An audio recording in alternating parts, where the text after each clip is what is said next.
Polícia Federal prende ex-presidente da Rio Previdência e no inquérito do Master começa a apurar gestão fraudulenta no Banco de Brasília. ITEC alerta que novas regras permitirão novos aumentos no preço dos remédios a partir do mês que vem. Roubo de canetas emagrecedoras causou prejuízo de quase 70 milhões de reais às farmácias de São Paulo no ano passado. Pelo menos 15 pessoas morreram em consequência de um acidente de ônibus em Alagoas. Justiça Militar pediu a perda de patente do ex-presidente Jair Bolsonaro e 4 generais condenados por tentar dar um golpe. Tropas da Rússia fizeram um grande ataque na Ucrânia na véspera da retomada de negociações por um acordo de paz.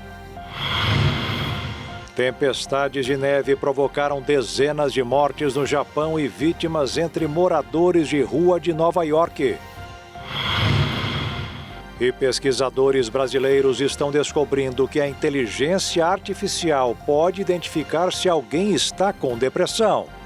É a partir de agora no Jornal das 22.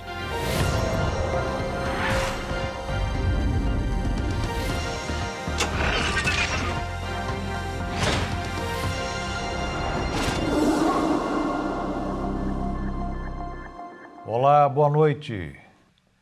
Vários parlamentares de oposição ao governo Lula protocolaram um pedido de criação de uma comissão parlamentar mista de inquérito para investigar o caso do Banco Master. O pedido partiu do deputado federal Carlos Jordi, do PL do Rio de Janeiro.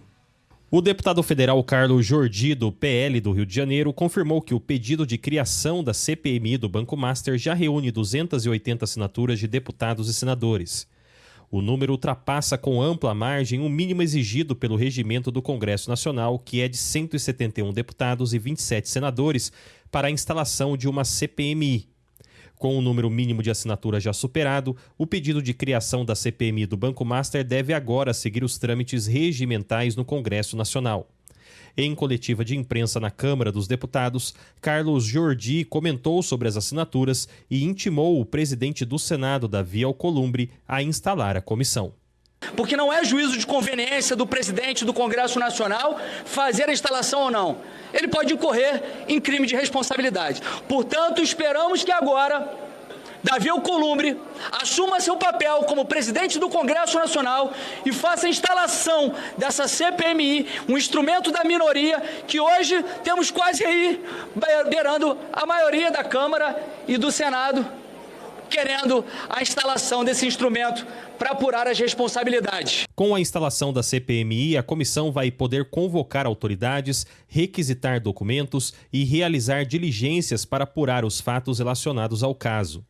Enquanto isso, a Polícia Federal abriu um inquérito para apurar suspeitas de gestão fraudulenta no Banco de Brasília, o BRB. A investigação está relacionada à tentativa de compra do Banco Master e, segundo as informações disponíveis até o momento, corre em sigilo. O inquérito já foi comunicado ao Supremo, que indica que o caso envolve autoridades ou aspectos que exigem acompanhamento direto pela Corte. Em nota oficial, o BRB informou que encaminhou à Polícia Federal um relatório preliminar elaborado por uma auditoria independente contratada pela própria instituição financeira. Esse documento foi entregue à Polícia Federal na última quarta-feira e também ao Banco Central nesta segunda-feira, dia 2. Segundo o banco, o compartilhamento das informações tem como objetivo colaborar com as investigações e dar transparência às medidas adotadas. Ainda de acordo com o BRB, a instituição afirma que permanece sólida do ponto de vista financeiro.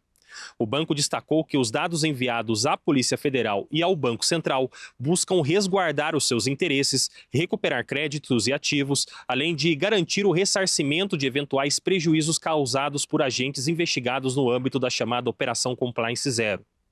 Em outro trecho da nota, o BRB informou que está adotando uma série de medidas institucionais, administrativas, extrajudiciais e judiciais relacionadas a fundos de investimentos, garantias e carteiras de crédito adquiridas pelo banco. Segundo a instituição, parte dessas ações ainda tramita sob sigilo, mas novas medidas devem ser adotadas em breve para reforçar a preservação dos interesses do banco e garantir a efetividade das iniciativas em andamento. O banco não detalhou valores nem possíveis impactos dessas medidas, alegando justamente o caráter sigiloso de parte dos procedimentos. O vice-presidente do Superior Tribunal Eleitoral, Cássio Nunes Marques, pediu hoje a atenção redobrada dos responsáveis pelo processo eleitoral deste ano. E o ministro Gilmar Mendes defendeu uma força-tarefa para identificar informações falsas divulgadas pela internet. Nunes Marques é o relator das resoluções que vão reger o pleito e vai assumir a presidência do tribunal neste ano. Na abertura das audiências públicas que vão debater as normas para o pleito de 2026, Cássio afirmou que as regras para inteligência artificial serão elaboradas a partir das sugestões da sociedade. Em janeiro, Cássio Nunes divulgou as minutas das resoluções, sem alterar as regras para IA que valeram nas eleições de 2024. Naquele pleito, o Tribunal Superior Eleitoral proibiu a publicação de deepfakes no contexto eleitoral e exigiu a rotulagem de conteúdos criados com auxílio da tecnologia.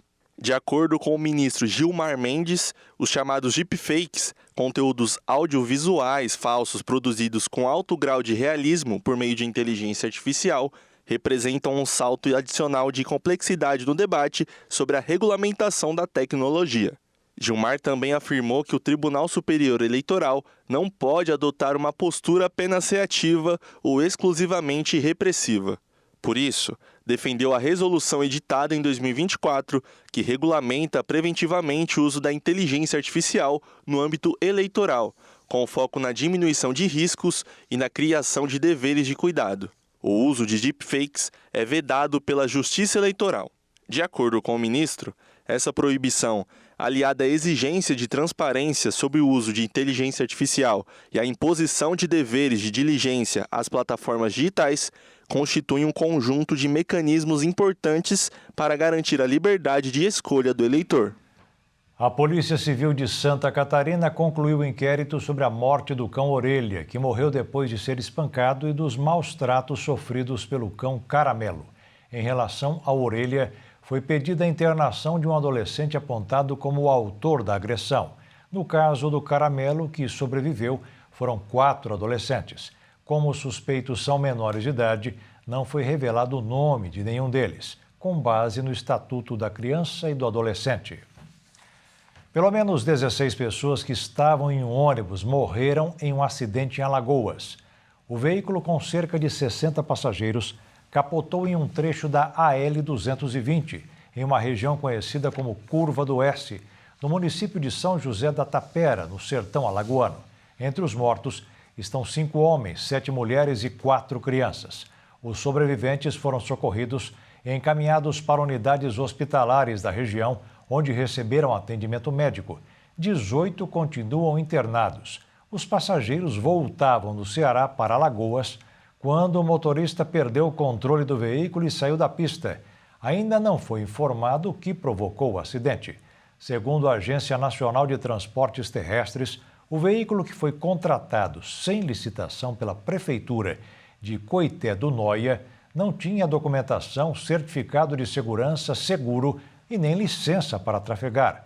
Já o prefeito Bueno Higino disse desconhecer qualquer irregularidade apontada e afirmou que as documentações foram verificadas. O Brasil registrou pouco mais de 83 mil casos de abuso sexual no ano passado. O número caiu 11%, mas ainda é grande, porque significou 6 registros por minuto. E no balanço apresentado por todos os estados ao Ministério da Justiça, foi revelado que mais de 70% das vítimas tinham menos de 14 anos de idade. A Polícia Civil do Distrito Federal deflagrou nesta terça-feira uma operação que desarticulou 2 quadrilhas que aplicavam o golpe do falso advogado.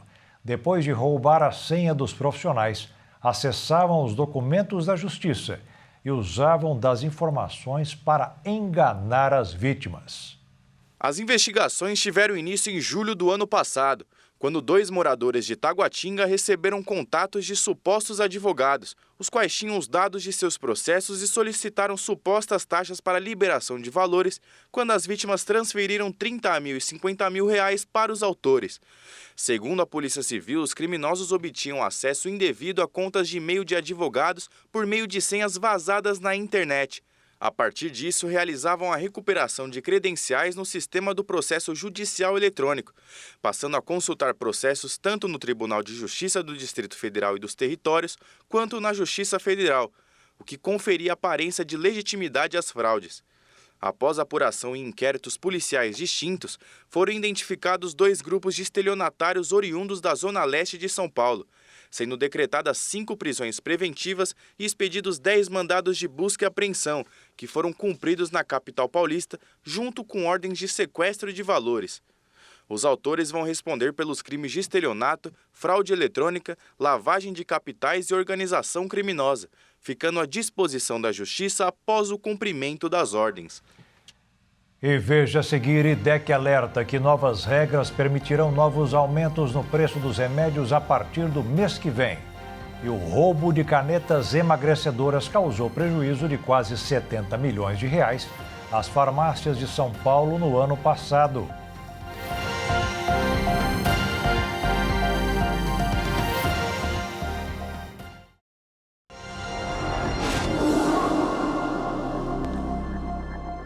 O preço do ovo vendido no Brasil atingiu o valor mais baixo em 5 anos, mas as previsões são de que o aumento da procura deverá provocar um efeito comum em todos os setores da economia, a retomada da alta. Depois de uma sequência de 9 meses consecutivos de recuo, o preço do ovo de galinha ao consumidor deve encerrar janeiro com queda acumulada em 12 meses. Dados do IPCA 15, a prévia da inflação oficial, calculada pelo IBGE, mostra que o produto registrou redução de 0,36% no primeiro mês do ano. No mercado atacadista, o movimento também foi de baixa. Levantamento do Centro de Estudos Avançados em Economia Aplicada da USP aponta que os valores praticados nas granjas em janeiro atingiram o menor patamar para o período desde 2020. Apesar disso, analistas do setor alertam que o cenário tende a mudar ao longo dos próximos meses. Segundo especialistas, a queda dos preços no início do ano é um comportamento sazonal esperado. Durante esse período, cresce o número de pessoas que passam a fazer refeições fora de casa, o que reduz o consumo doméstico de ovos e pressiona os valores para baixo. Em 2026, no entanto, a retração da demanda coincidiu com a diminuição dos custos de produção. O principal fator foi a queda no preço do milho ao longo de 2025, grão que compõe grande parte da ração das aves. Com alimentação mais barata, produtores ampliaram a oferta, contribuindo para o movimento de desvalorização. O cenário contrasta com o observado no ano passado, quando o ovo acumulava inflação superior a 15% em 12 meses até abril. Parte dos fatores que impulsionaram aquela alta deve voltar a pesar nos próximos meses com a retomada do consumo motivada por datas religiosas tradicionais, volta às aulas e normalização da rotina das famílias. Com a demanda em recuperação, a tendência é de reajuste nos preços ao consumidor. O Banco Central divulgou hoje uma ata para explicar a decisão tomada na semana passada que manteve a taxa de juros em 15%. No documento, foi escrito que a tendência é que na próxima reunião a Selic seja reduzida, mas não dito quanto, mas foi o suficiente para animar o mercado. O dólar sofreu uma pequena baixa de 0,15% para a cotação de R$ 5,24. Já a Bolsa de Valores subiu mais de 1,5% e passou dos 185 mil pontos. A Agência Nacional de Petróleo começou hoje uma operação de fiscalização em postos de combustíveis.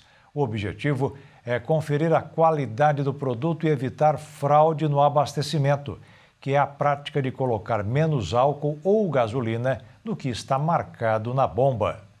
Ao total, são 180 postos de combustíveis no Distrito Federal e em mais 8 estados. O objetivo é combater fraudes na qualidade e na quantidade de combustível. A operação acontece por 3 dias e é realizada pelo Inmetro e a ANP. As fraudes acontecem com a instalação de dispositivos clandestinos, como placas, chips ou softwares adulterados nas bombas de combustíveis, que reduzem o volume real de combustível entregue.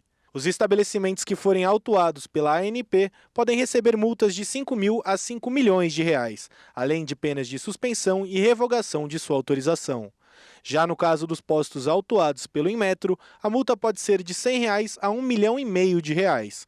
Caso seja identificada fraude, as bombas do posto devem ser substituídas. A lista de estados e postos que serão fiscalizados não foi divulgada. A operação inclui as seguintes verificações: volume efetivamente entregue ao consumidor, condições das bombas medidoras, existência de manipulações eletrônicas e da regularidade das manutenções realizadas e a quantidade dos combustíveis. E agora, para você, consumidor, que é o afetado por essas irregularidades, de que forma se proteger e se precaver para não cair nesse tipo de fraude? O Inmetro e a ANP trazem algumas observações para a hora de abastecer. Verifique se a bomba possui o selo do Inmetro. Confira se os mostradores estão em bom estado, sem rachaduras, opacidade ou falhas de leitura. Observe se a iluminação permite visualizar claramente o volume e o preço a pagar. E verificar se os indicadores eletrônicos estão funcionando corretamente, sem dígitos apagados ou danificados. E em caso de suspeita de irregularidades, o consumidor pode entrar no site da ouvidoria do Inmetro, no site gov.br/Inmetro. Passa a valer a partir do mês de abril a nova regra do aumento de preço dos medicamentos. O Instituto de Defesa do Consumidor criticou a medida e disse que o reajuste pode influenciar no bolso da população. A resolução foi publicada em dezembro do ano passado e atualizou os critérios que estavam em vigor desde 2004 e redefiniu como os novos remédios vão chegar no mercado. Para o Instituto de Defesa do Consumidor, a nova regra não resolveu os problemas estruturais da política de preços e pressionou ainda mais o acesso a medicamentos. A entidade avaliou que o modelo pode permitir brechas que vão impactar tanto o bolso dos consumidores quanto o orçamento do Sistema Único de Saúde, o SUS. A Câmara de Regulação do Mercado de Medicamento, órgão vinculado à Agência Nacional de Vigilância Sanitária, afirmou que a mudança foi necessária diante das transformações do mercado farmacêutico. Para a CEMED, a nova regra buscou trazer sustentabilidade do setor farmacêutico e estimular a inovação. O órgão também afirmou que todos os medicamentos seguiam os preços justos, ficando abaixo da inflação. Na prática, a resolução trata do chamado preço de entrada, que é o valor máximo autorizado para que um medicamento comece a ser vendido no Brasil. Esse preço inicial funciona como um teto e influencia toda a trajetória do produto, desde o valor cobrado nas farmácias até a possibilidade de entrada no SUS. O documento tratou apenas de medicamentos novos. Para os remédios que já estão no mercado, o reajuste anual do preço máximo ao consumidor deve ser definido ainda no primeiro semestre. Em anos anteriores, o percentual foi anunciado no fim de março. Entre as mudanças, a resolução criou novas formas de classificar medicamentos. O IDEC criticou esse ponto e afirmou que as mudanças sem benefícios terapêuticos comprovados não podem ser usadas para justificar preços mais altos. As farmácias de todo o Brasil são alvos de ladrões de canetas emagrecedoras, mas só no estado de São Paulo, as redes farmacêuticas sofreram um prejuízo de mais de 68 milhões de reais no ano passado por esses roubos.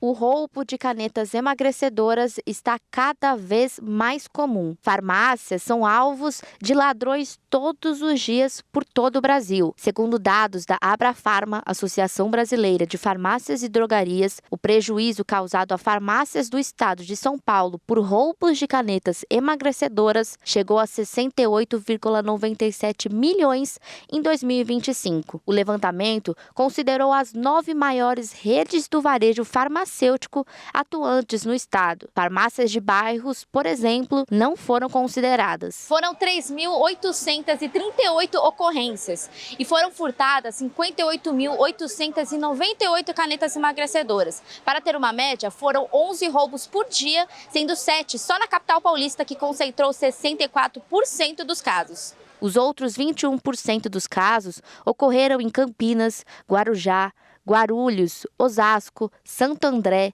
Santos, São Bernardo do Campo e Sorocaba, segundo a Abrafarma. Um dos mais recentes foi a apreensão de uma van na rodovia Presidente Dutra, onde a Polícia Militar apreendeu o veículo na altura do quilômetro 192, em Arujá, na Grande São Paulo. No interior da van, os policiais encontraram 151 caixas contendo canetas emagrecedoras. A carga foi avaliada em R$800 mil. O registro da ocorrência foi no bairro Itaim Paulista, na zona leste de São Paulo, e o veículo circulava com placas adulteradas. A Abrafarma debateu o assunto em audiência com o atual secretário estadual de Segurança Pública, Oswaldo Nico Gonçalves, que também contou com a participação do Conselho Regional de Farmácia do Estado de São Paulo, do Instituto para Desenvolvimento do Varejo e de representantes de redes de farmácias. O Senado aprovou hoje a medida provisória de criação do programa Gás do Povo. 15 milhões de famílias de baixa renda com até 4 pessoas poderão retirar de graça 6 botijões por ano. A medida, que custará mais de 5 bilhões de reais aos cofres públicos, já passou pela Câmara dos Deputados e, para entrar em vigor, só depende agora da sanção do presidente Lula.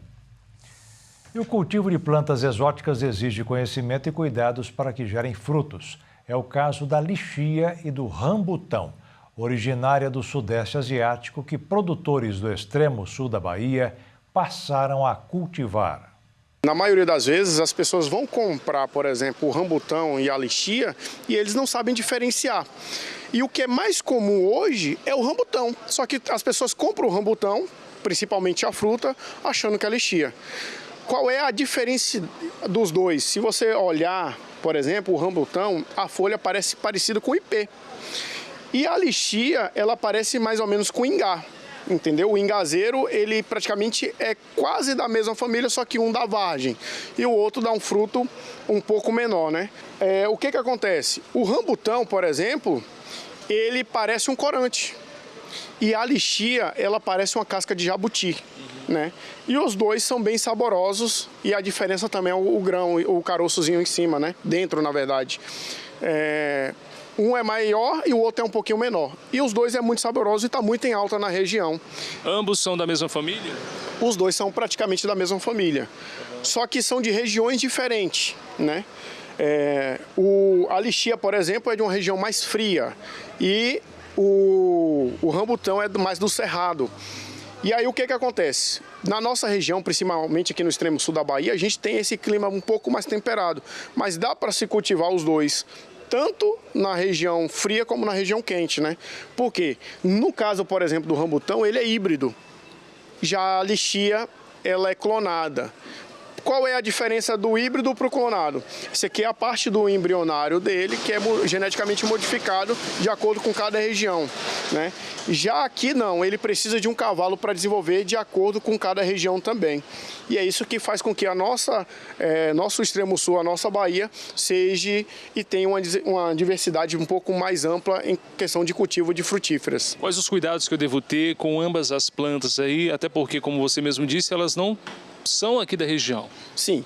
A lixia, principalmente, ela precisa de um cuidado mais minucioso onde você vai plantar.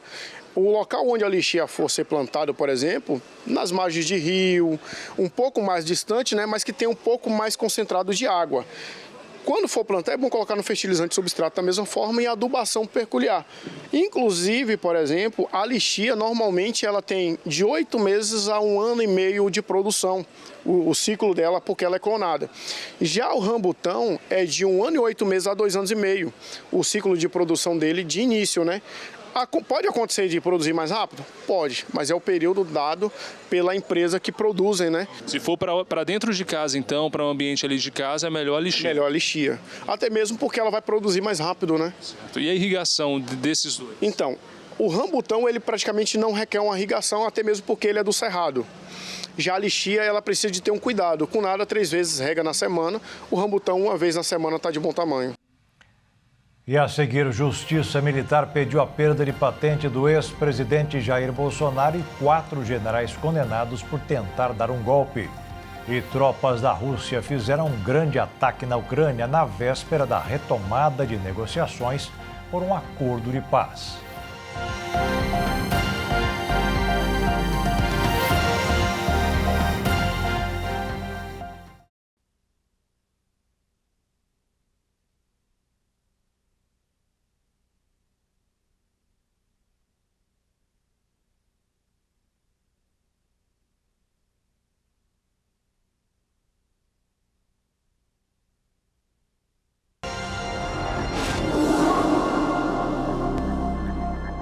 Os gastos administrativos para manter a máquina pública funcionando ficaram acima do patamar em 9 anos. O aumento dessas despesas reduz os programas sociais, como Bolsa Família, Gás do Povo e em universidades federais. De acordo com a Secretaria do Tesouro Nacional, os gastos na gestão petista somaram mais de 72 bilhões de reais. Os gastos administrativos para manter a máquina pública federal em funcionamento somaram mais de 72 bilhões de reais em 2025, o maior valor registrado nos últimos 9 anos. Os números são da Secretaria do Tesouro Nacional e foram corrigidos pela inflação, o que permite a comparação ao longo do tempo. A série histórica começa no ano de 2011. De acordo com os dados, as despesas com o custeio da máquina pública ficaram acima de 70 bilhões de reais por ano durante os governos da ex-presidente Dilma Rousseff entre 2011 e meados de 2016, período que antecedeu o impeachment. Esses gastos recuaram nos governos Michel Temer e Jair Bolsonaro, mas voltaram a crescer a partir de 2023, já no terceiro mandato do presidente Lula. Em 2024, novamente, ultrapassaram a marca dos 70 bilhões de reais, tendência que se manteve em 2025. Entre as despesas administrativas estão custos considerados básicos para o funcionamento do Estado, como água, energia elétrica, telefonia, serviços de limpeza, vigilância, apoio administrativo e operacional, além de combustíveis, tecnologia da informação, aluguel de imóveis e veículos, diárias, passagens e serviços bancários. O aumento dessas despesas reduz o espaço para outros tipos de gastos, como programas sociais, investimentos públicos, bolsa de pesquisa e repasses para universidades federais. Isso acontece porque o custeio da máquina pública faz parte dos chamados gastos livres do governo, que estão submetidos às regras do arcabouço fiscal. Pela norma, essas despesas não podem crescer mais do que 2,5% ao ano acima da inflação. Já os gastos obrigatórios, como salários de servidores, aposentadorias e benefícios previdenciários, têm crescido acima desse limite, comprimindo cada vez mais o espaço disponível para investimentos e despesas discricionárias. Segundo o Ministério do Planejamento, o governo terá neste ano uma margem superior a 129 bilhões de reais para os gastos livres dos ministérios. Como mais de 70 bilhões desse total já estão consumidos pelo custeio administrativo, sobra menos espaço para áreas como infraestrutura, emissão de passaportes, fiscalização ambiental, farmácia popular, universidades federais e agências reguladoras. Segundo o portal de dados abertos da Casa Civil, os gastos da União com ex-presidentes da República ultrapassaram mais de 9 milhões de reais em 2025, valor semelhante registrado em anos anteriores. O benefício para os ex-mandatários é vitalício e concedido a qualquer pessoa que tenha exercido o cargo de presidente da República, independentemente da situação jurídica atual. Esse custeio pode ser usado para passagens aéreas, hospedagem, combustível e outras despesas de locomoção, além de garantir uma estrutura fixa composta por 4 servidores para segurança e apoio pessoal, 2 servidores, 2 veículos e 2 motoristas. Entre os ex-presidentes, Dilma Rousseff foi quem apresentou o maior volume de gastos em 2025, com 2 milhões e 370 mil reais. O valor é influenciado pelo fato dela residir na China, onde preside o novo Banco dos BRICS, o que gera despesas com passagens internacionais e indenizações relacionadas ao trabalho no exterior. Em seguida, aparece Fernando Collor, com 2 milhões e 270 mil reais. Mesmo condenado por corrupção passiva e lavagem de dinheiro, Collor cumpre pena em prisão domiciliar, autorizada pelo Supremo por razões de idade e saúde. Ainda assim, foi quem mais utilizou recursos com passagens, locomoção e diárias em hotéis destinadas aos servidores que o acompanham. O presidente Lula é o único ex-presidente que não recebe o benefício atualmente por estar no exercício do mandato após a reeleição em 2022. Jair Bolsonaro teve redução nos gastos após decisões judiciais relacionadas à sua situação penal. Em 2025, o custo foi de R$ 1.190.000, abaixo do registrado no ano anterior. Na sequência, aparecem Michel Temer com R$ 1.600.000, José Sarney com R$ 1.100.000 e Fernando Henrique Cardoso com R$ 981.000. Este último, inclusive, com despesas concentradas principalmente na locação de veículos. A Câmara dos Deputados aprovou nesta terça-feira um projeto de lei que cria um novo plano de carreira para os servidores da Casa. A proposta tornou pública e levada à votação logo em seguida. A proposta chamada de gratificação de desempenho em alinhamento estratégico, que já havia sido aprovada para os servidores do Senado e do TCU, cria um mês de 40 dias de trabalho para os servidores que já ocupam funções comissionadas. Esse tipo de cargo pode ser ocupado tanto por funcionários públicos concursados quanto por indicados políticos, sem a necessidade de concurso. Com a nova gratificação, os salários da Câmara podem chegar a até R$ 77 mil por mês. O texto agora segue para votação no Senado. O Superior Tribunal Militar recebeu o pedido do Ministério Público Militar para que o ex-presidente Jair Bolsonaro, 3 generais do Exército e um almirante da Marinha sejam expulsos das Forças Armadas em função da condenação na ação penal da trama golpista. O Ministério Público Militar entrou com ações de perdas de patente contra o ex-presidente, que é capitão da reserva do Exército, os generais da reserva Augusto Heleno, Paulo Sérgio Nogueira, Braga Neto e o almirante Almir Garnier. Todos foram condenados pelo Supremo Tribunal Federal por uma tentativa de golpe de Estado. O Tribunal Militar é composto por 15 ministros, sendo 5 civis e 10 militares, cujas cadeiras estão distribuídas entre 4 vagas destinadas ao Exército, 3 à Marinha e 3 à Aeronáutica. Se a perda das patentes for decretada, o salário que Jair Bolsonaro e os demais militares recebem será repassado para a esposa ou filhas em forma de pensão. O benefício é conhecido como morte ficta e está previsto na legislação das Forças Armadas desde 1960. A plataforma de mídia social X de Elon Musk foi alvo de buscas nos escritórios da empresa pelo Ministério Público de Paris e da polícia francesa.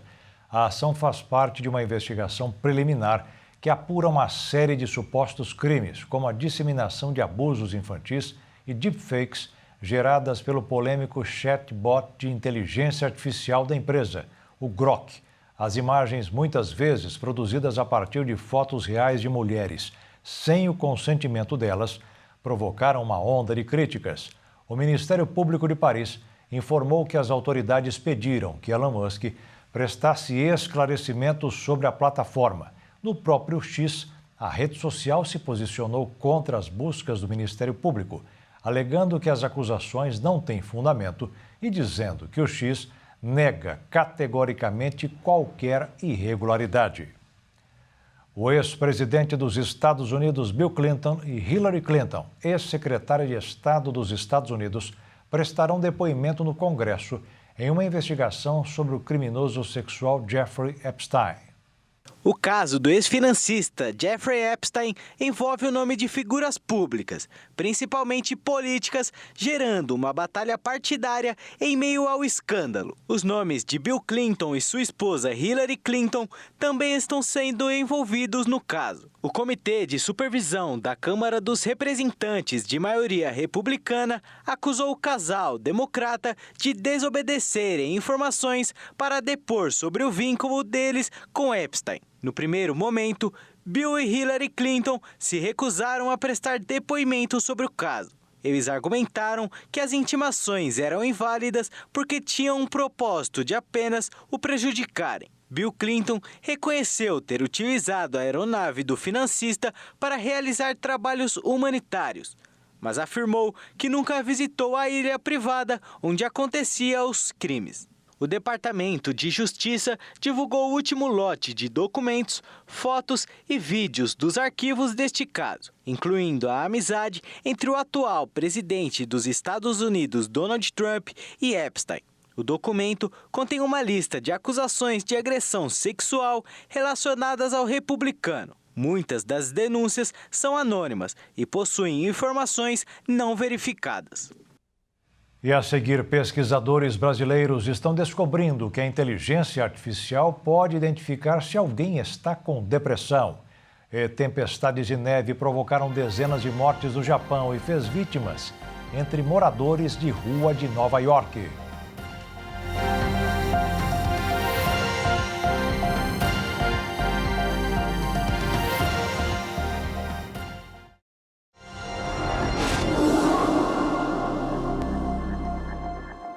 Pesquisadores brasileiros estão descobrindo que o tom da voz pode dar o sinal de que uma pessoa está com depressão. E quem dá o alerta não é um médico, é a inteligência artificial.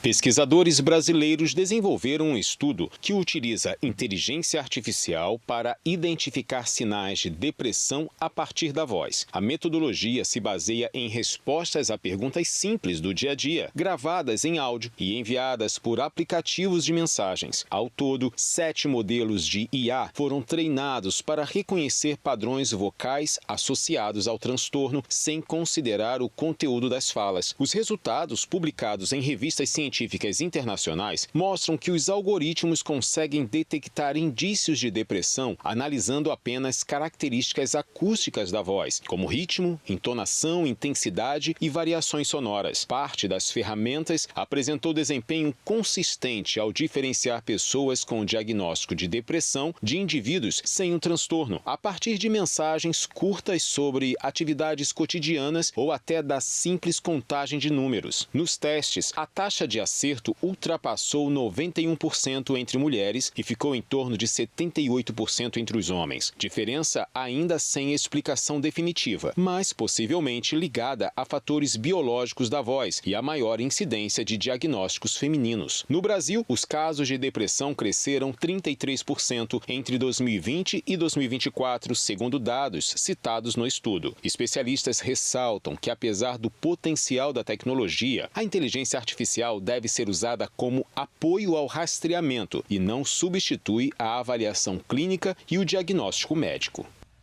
Foi divulgado hoje o resultado da primeira chamada do programa Universidade para Todos, o ProUni. Nesta edição estão sendo distribuídas quase 600 mil bolsas para instituições privadas de ensino superior. O programa do Ministério da Educação oferece quase 275 bolsas de estudo integrais e 319 parciais, que cobrem 50% do valor em instituições particulares de ensino superior.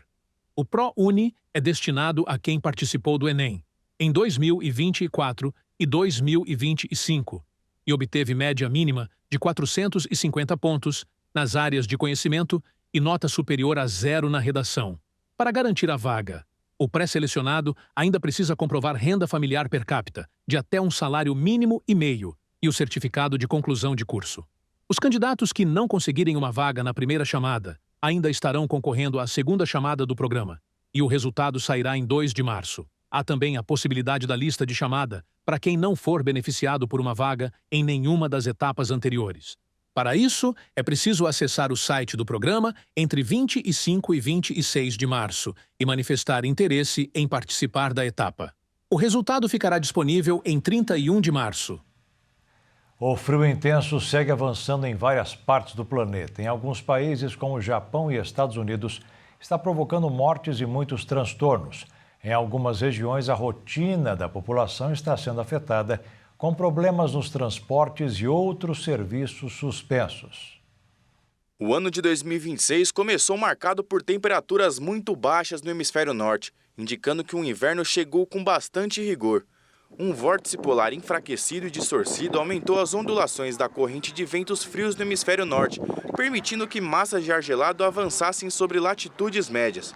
O fenômeno contribuiu para ondas de frio intensa na América do Norte, Europa e Ásia, além de criar condições favoráveis para tempestades de inverno severas no início deste ano. Os Estados Unidos tiveram praticamente todo o seu território continental tomado por massas de ar extremamente frias, que fizeram as temperaturas despencarem. Dezenas de pessoas morreram de hipotermia em Nova York após vários dias consecutivos de temperaturas abaixo de 0 na região. Nenhuma das vítimas fatais dormia nas ruas no momento das mortes, segundo as autoridades. Algumas haviam feito contato previamente com o serviço de abrigos de emergência. Na Flórida, a onda de frio criou cenas incomuns. Neve foi registrada até na região de Tampa, que é caracterizada por um clima subtropical. Temperaturas abaixo de 0 foram observadas na parte noroeste do estado e no sul, onde foi detectada a massa de ar mais fria desde 1989. O Japão também foi um dos países afetados pelas fortes nevascas. A tempestade atípica foi causada por uma grande massa de ar frio que avançou em direção à costa do mar do Japão e deixou mortos. Uma mulher de 91 anos foi encontrada soterrada sob uma camada de neve de 3 metros em frente à própria casa. A Europa também enfrentou neve intensa por causa da tempestade Goretti. Países como França, Bélgica, Holanda e Alemanha registraram frio intenso, com neve e gelo, o que provocou o cancelamento de centenas de voos, atrasos no transporte público e suspensão de aulas. Na Polônia, os termômetros chegaram a marcar 22 graus negativos em algumas regiões no último fim de semana. Moradores se aventuraram em um mar congelado, algo raramente visto na costa do país. O frio extremo começou a congelar o mar nos últimos dias devido a um período prolongado de temperaturas abaixo de zero. As ondas vindas do mar durante as recentes tempestades de inverno fizeram com que o gelo se quebrasse e blocos se desprendassem da área costeira, flutuando em direção ao mar. A salinidade do mar Báltico é baixa, o que permite que ele congele quando há temperaturas muito baixas por muito tempo prolongado. No Brasil, a situação é bem diferente. Deverá fazer bastante calor este mês. Segundo o alerta do Instituto Nacional de Meteorologia, a situação começará a esquentar e bastante a partir do sul do país. Aquele calor de rachar, não só nos horários de pico, mas também em períodos mais frescos, como amanhecer e madrugada. Ao todo, são mais de 500 municípios que serão atingidos. As áreas afetadas pelo aviso do IMET incluem regiões serranas, oeste e norte de Santa Catarina, além das amplas áreas do Paraná e do Rio Grande do Sul. As ondas de calor são eventos climáticos caracterizados por temperaturas extremamente altas, acima do esperado para uma determinada região na época do ano, que podem durar vários dias ou até semanas. Esses fenômenos têm se tornado mais frequentes e intensos em função do aquecimento global. Em áreas urbanas, o impacto tende a ser ainda mais severo por conta dos efeitos de ilha de calor, em que o acúmulo de concreto, asfalto e edificações intensifica a retenção de calor e eleva as temperaturas. Essas condições representam riscos à saúde de toda a população, especialmente em grupos mais vulneráveis, como idosos, crianças, gestantes, pessoas com doenças renais, cardíacas, respiratórias ou circulação, diabéticos e a população em situação de rua. A previsão climática para fevereiro já indicava a continuidade de temperaturas bem características de verão, com máximas elevadas na grande parte do país. O INET previa calor acima da média nos estados do Paraná, São Paulo, Minas Gerais, Goiás, Mato Grosso e Mato Grosso do Sul, com desvios entre 0,6 graus Celsius e 1 grau acima do normal. Nesse cenário, o Instituto também alertava para a possibilidade de episódios de ondas de calor. Além das áreas já sob aviso, outras regiões do país devem enfrentar calor intenso ao longo de fevereiro. No sul, a tendência é de manutenção de temperaturas elevadas, com registros de picos de calor intenso, especialmente no norte do Paraná. No sudeste, o calor deve ficar muito acima da média climatológica, com predomínio do tempo mais quente e sensação térmica elevada em São Paulo, Minas Gerais, Rio de Janeiro e Espírito Santo. No centro-oeste, a expectativa é de calor intenso em áreas como Goiás e Mato Grosso do Sul, com médias mensais de 1 grau acima do normal, variando entre 27 e 30 graus. Na região norte, o calor mais intenso deve se concentrar nos estados próximos ao nordeste, como Amapá, Tocantins e Pará, onde as temperaturas médias podem variar entre 27 e 32 graus. Já no nordeste, o calor intenso deve predominar ao longo de fevereiro, com destaque para o Maranhão, onde as temperaturas elevadas tendem a persistir durante boa parte do mês. E o Jornal das 22 termina aqui. Uma boa noite para você e fique na paz. Tchau.